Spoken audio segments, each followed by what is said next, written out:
अस्सलाम वालेकुम, मैं हूं राना अजीम और आप देख रहे हैं आपका अपना यूट्यूब चैनल साइंसिफाई योरसेल्फ।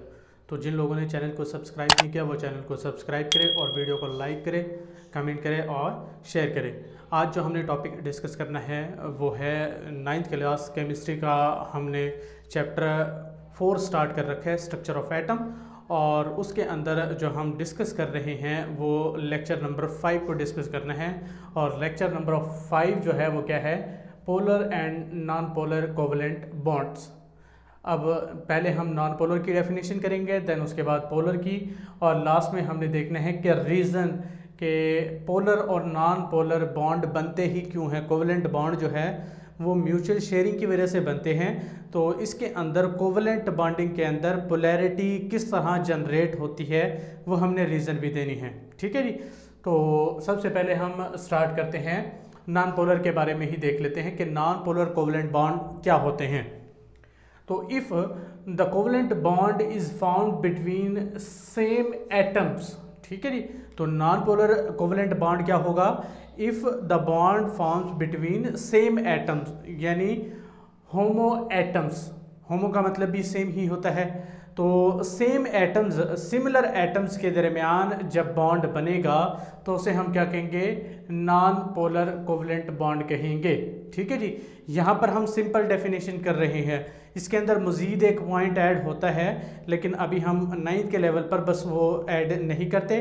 हम सिर्फ ये कहते हैं कि सिमिलर एटम्स के दरमियान जो भी बॉन्ड बनेगा उसे हम क्या कहेंगे, नॉन पोलर कोवलेंट बॉन्ड कहेंगे। क्यों कहेंगे कि जब सिमिलर या सेम एटम्स के दरमियान बॉन्ड बनेगा then share pair of electron, मतलब जो बीच में बॉन्ड बना है उसको हम शेयर पेयर कहते हैं, और जो साइड पे हो मतलब दो न्यूक्लियस के दरमियान शेयर ना हो बल्कि अलग से मौजूद हो एक न्यूक्लियस पर, तो उसे हम कहते हैं लोन पेयर। ठीक है जी। जो बॉन्डिंग के अंदर हिस्सा लेते हैं उसे बॉन्ड पेयर या शेयर पेयर कहते हैं। ठीक है जी। और जो बॉन्डिंग के अंदर हिस्सा नहीं लेते उन्हें अनशेयर कहेंगे या लोन पेयर कहेंगे। ठीक है जी। तो ये बात आपको पहले ही मैंने पिछले टॉपिक के अंदर बता दी थी कि लोन पेयर किसे कहते हैं और बॉन्ड पेयर किसे कहते हैं। ठीक है जी। तो यहाँ पर हम देख रहे हैं कि सेम एटम्स के दरमियान जब बॉन्ड बनेगा then share pair of electron जो होगा are attracted by both atoms equally. ठीक है जी। मतलब सेम एटम है, फॉर एग्जांपल मैं बात करता हूँ नाइट्रोजन की। दो नाइट्रोजन के मॉलिक्यूल जब आपस में मिलते हैं तो नाइट्रोजन गैस बनती है, सॉरी दो नाइट्रोजन के एटम मिलते हैं तो एक मॉलिक्यूल बनता है जो कि नाइट्रोजन की गैस बनाता है। ठीक है जी। अब यहाँ पर भी नाइट्रोजन है और यहाँ पर भी क्या है, नाइट्रोजन है। ठीक है जी। दोनों साइड पे नाइट्रोजन का एटम है और बीच में जो इलेक्ट्रॉन शेयर हो रहे हैं वो है। ठीक है जी। हमारे पास कितने पेयर है, 1 2 और 3 शेयर पेयर ऑफ इलेक्ट्रॉन्स हैं यहाँ पर बीच में जो मौजूद है। अब ये नाइट्रोजन ज़्यादा खींचेगा, ये खींचेगा। पहली बात तो ये जो एटम है वो इलेक्ट्रॉन्स को अपनी तरफ खींच क्यों रहा है, रीज़न क्या है इसकी। ठीक है जी। तो रीज़न ये है कि जो नाइट्रोजन एटम है या कोई भी एटम होता है तो उसके न्यूक्लियस के अंदर क्या मौजूद होते हैं, प्रोटॉन्स। ठीक है जी। दो चीज़ें होती है, प्रोटॉन्स और न्यूट्रॉन्स। लेकिन न्यूट्रॉन पर तो कोई चार्ज मौजूद नहीं है, तो प्रोटॉन पर जो पॉजिटिव चार्ज है और इलेक्ट्रॉन पर कौन सा चार्ज होता है, नेगेटिव। ठीक है जी।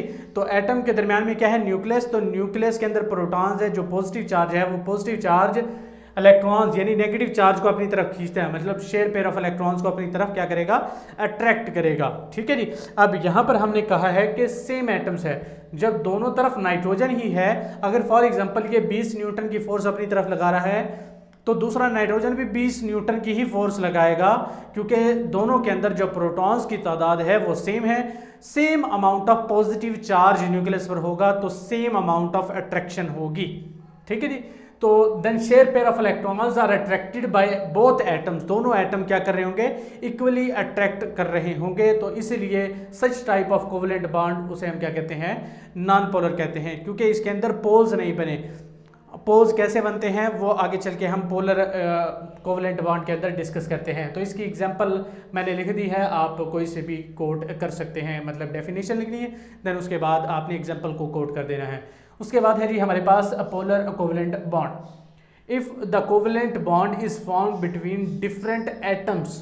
ठीक है जी। इफ़ द कोवलेंट बॉन्ड, जो कोवलेंट बॉन्ड है, ये जो म्यूचुअल शेयरिंग वाला बॉन्ड है, अगर वो बन रहा है, it is form between different atoms, मतलब हेट्रो एटम्स, ठीक है जी। हेट्रो भी डिफरेंट को कहते हैं, जिस तरह होमो को सेम को कहते हैं, उसी तरीके से हेट्रो जो है वो क्या है, डिफरेंट एटम्स, ठीक है जी।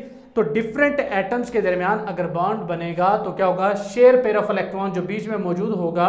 फॉर एग्जांपल ये कह देता हूं कि ऑक्सीजन और हाइड्रोजन के दरमियान ये वाला बॉन्ड क्या है, शेयर पेयर है। तो are not attracted by both atoms equally, not attracted मतलब इक्वली अट्रैक्ट नहीं होते। क्यों नहीं होते? अब फॉर एग्जांपल मैं ऑक्सीजन और हाइड्रोजन की बात करता हूं।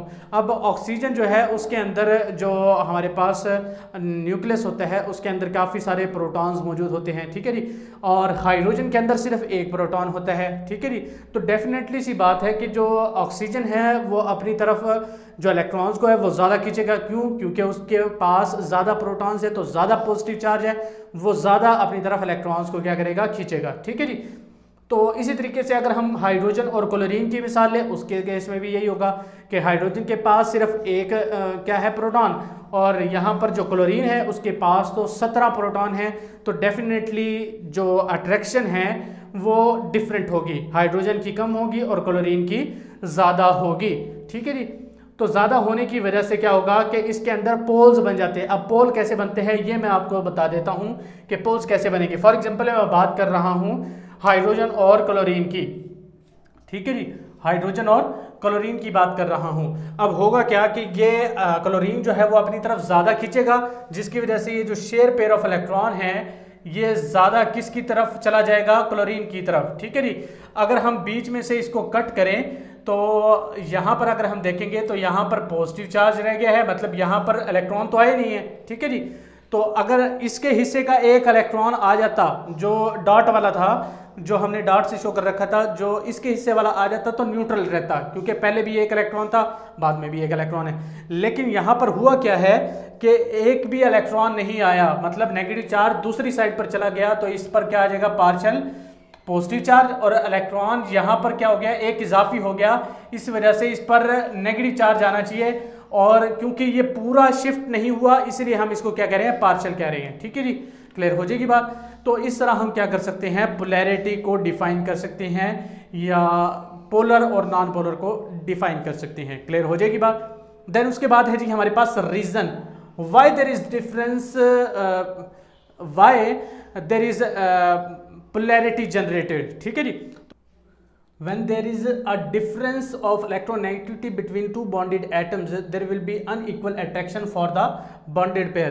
अब फॉर एग्जांपल मैं बात करता हूँ ऑक्सीजन और हाइड्रोजन की, तो ऑक्सीजन जो है वो ज़्यादा अट्रैक्ट कर रहा है और हाइड्रोजन कम अट्रैक्ट कर रहा है। तो इलेक्ट्रोनेगेटिविटी हमने पिछले टॉपिक के अंदर डिस्कस किया था, पिछले चैप्टर के अंदर, कि बॉन्डेड पेयर को अपनी तरफ खींचने की सलाहियत जो है वो क्या कहलाती है, इलेक्ट्रोनेगेटिविटी।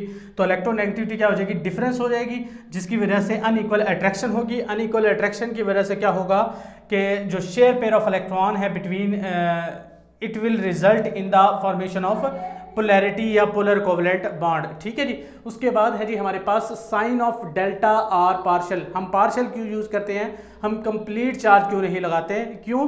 क्योंकि यहाँ पर जो चार्ज का जो शिफ्ट हुआ है या जो इलेक्ट्रॉन का शिफ्ट हुआ है वो स्लाइटली हुआ है, वो पूरा चार्ज शिफ्ट नहीं हुआ।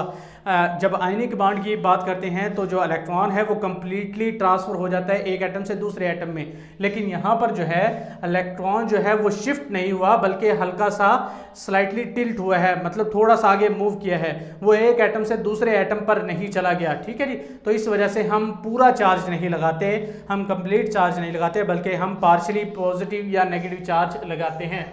देन उसके बाद nature of bonds depends upon electronegativity difference, ठीक है जी। मतलब जो बॉन्ड की जो नेचर है वो डिपेंड करती है इलेक्ट्रोनेगेटिविटी के डिफरेंस के ऊपर। मतलब फॉर एग्जांपल मैं ऑक्सीजन की इलेक्ट्रोनेगेटिविटी बता दूं, हाइड्रोजन की, फिर आप बता सकते हैं कि कौन सा बॉन्ड पोलर होगा, कौन सा नॉन पोलर होगा और कौन सा आयनिक बॉन्ड होगा, ठीक है जी। तो फॉर एग्जांपल अगर हमारे पास इलेक्ट्रोनेगेटिविटी जो है वो डिफरेंट जो हो 0.0 से लेके 0.3 तक होगा, या 0.4 तक ही कर लेते हैं, 0.4 तक होगा तो उसे हम कहेंगे नॉन पोलर।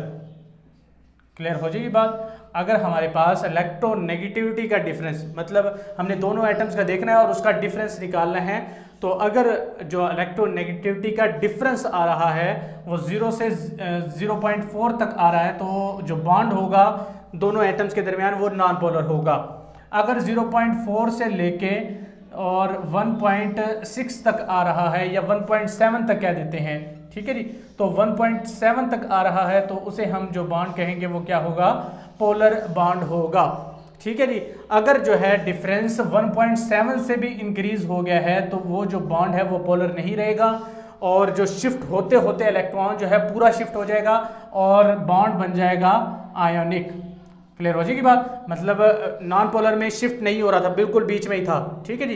पोलर में क्या हुआ, जैसे जैसे इलेक्ट्रोनेगेटिविटी का डिफरेंस बढ़ता गया, शिफ्ट होता गया और जो पार्शियल पॉजिटिव और नेगेटिव चार्ज है वो बढ़ते गए और 1.7 पर मैक्सिमम हो गए, ठीक है जी।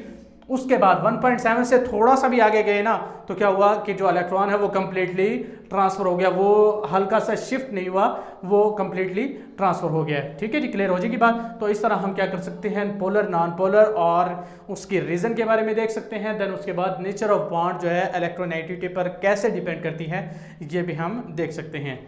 तो आई होप आपको समझ में आया होगा लेक्चर। आगे जो है हमने जो टॉपिक डिस्कस करना है वही इसी चैप्टर का जो नेक्स्ट टॉपिक होगा वो हम देखेंगे। तब तक के लिए अल्लाह हाफिज़।